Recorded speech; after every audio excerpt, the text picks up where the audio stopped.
Oh yeah, that's me, all right. That's me in preparation for the holidays just a few months away. Good morning, Amnesia. My name is Caesar and I'm an alcoholic, and after more than a few questionable choices while under the influence, I decided to finally quit drinking for good.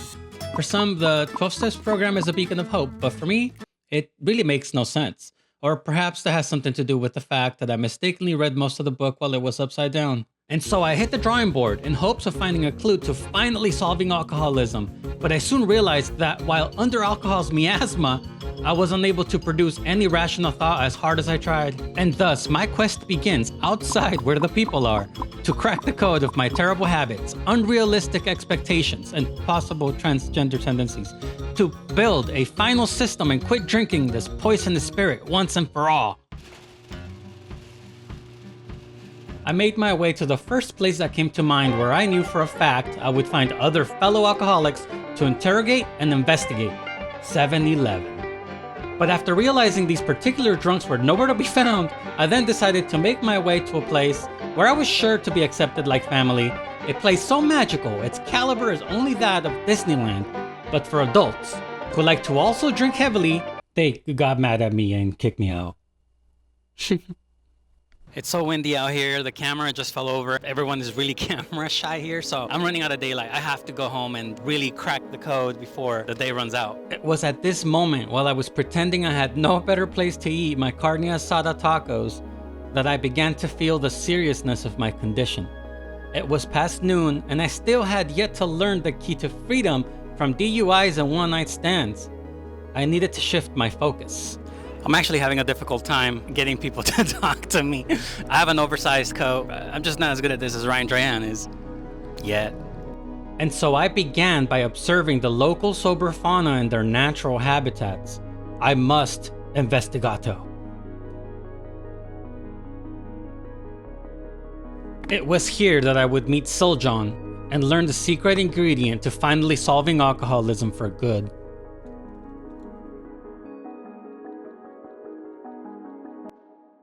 At what age did you start drinking? I've never drunk before. How much time do you spend bored? 4 hours? A day? Yeah. Huh. Cause I keep myself entertained with like social media and stuff. Have you ever been tempted to drink? No. No? Never. Okay. Is it because you haven't had enough exposure to it? Or there's been exposure, you're just not interested? Oh, there's been exposure, but I just like don't like the outcome of it, you know? Okay. I took every lesson I'd learned so far, read every book in my personal library that could potentially help me understand the complexities of Siljahn's success.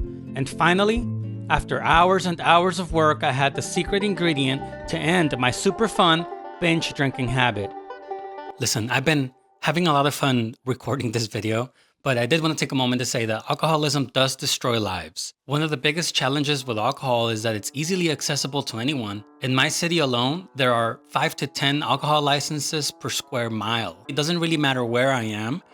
Alcohol is literally within arm's reach. It's just really as far as I'm willing to stretch my hand. So today I'm going to share with you my personal steps that I've taken to get away from drinking and live a happier, healthier life. At the end, of course, we'll tie it all together and we'll use our secret ingredient, which is vital for us to stick to our plan and, succeed. So, where do we start?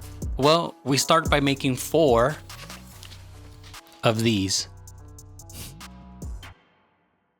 All right, in this list, we're gonna write down our hobbies. If you don't have any hobbies, this is a good time to start some. I personally have sketching or coloring, painting, whatever. I like making YouTube videos.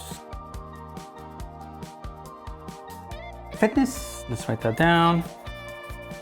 Pretty much whatever else you'd like to get into, go ahead and put this down on this list, and then we will come back to this a little later.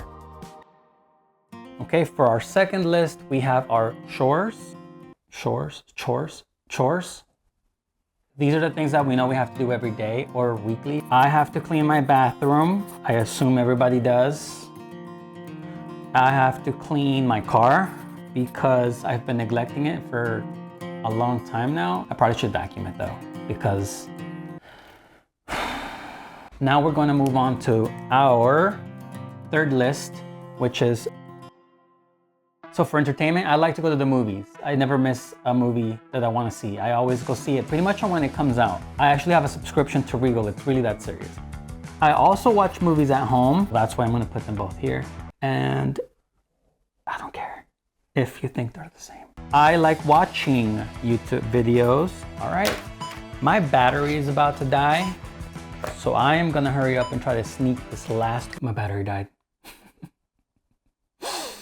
I've been trying to film this scene for. Okay, finally, our last list.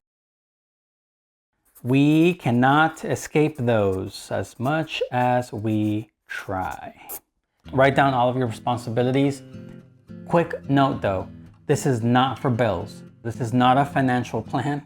It is not for finances at all. In my case, I have a lot of schooling that I do because I'm just nuts that way. So I will put down right off the bat, study. I have to study for stuff, man. I do have a responsibility to myself to do 10,000 steps a day. I also have a responsibility to make YouTube videos. I have to. So now that we've finished all of our lists, we're now gonna make them a lot bigger and we're gonna make them a lot more visible, and it should look something like this.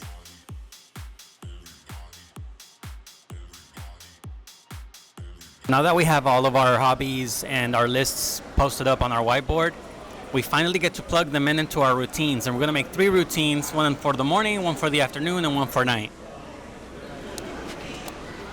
It is so loud in here. We're going to create pretty much a new lifestyle for ourselves, filled with things that we love to do, that we want to do, and that are healthier for us than getting bored. That's why I drank a lot, because I was bored most of the time. So I just figured I'd drink and play video games. And although that was fun, I'm not gonna lie, that was actually pretty fun. It wasn't healthy. And I went crazy. So yeah, let's get started. I'm going home. It's hot, even inside the mall. It's crazy. While I drove home, I thought about all the challenges I faced in my journey, all the pain I went through, and how it all ultimately led me to this. We're finally here. The Secret Ingredianto. The secret ingredient is a long-term goal. It has to be greater than 30 days, it has to be realistic, and it has to be something that you're excited about. For me, it's losing a couple pounds because I am kind of chunk right now. And so I've been working on that for a couple of weeks now. I am happy to report that I am actually down a couple of pounds. It might not look like it, but I am. And I am looking forward to losing a couple more pounds. For you, it could be anything else. It could be an educational goal. It could be a personal, when I wing it, I start blabbering about like things that don't make any sense. It really makes me question like what my IQ is right now. It's probably like 90 or something. We are going to use this long-term goal to get us the hell. You gotta have something to be working towards all the time, because if you don't, you get bored. And when you get bored, you get complacent. And when you get complacent, well, nothing good happens. Look, I know what it's like to live in a bucket of crabs where you feel like nothing's ever gonna change, you're never gonna get out. It's possible you can get out, but nothing is going to change unless it changes inside of you first. Trust me, you can do it.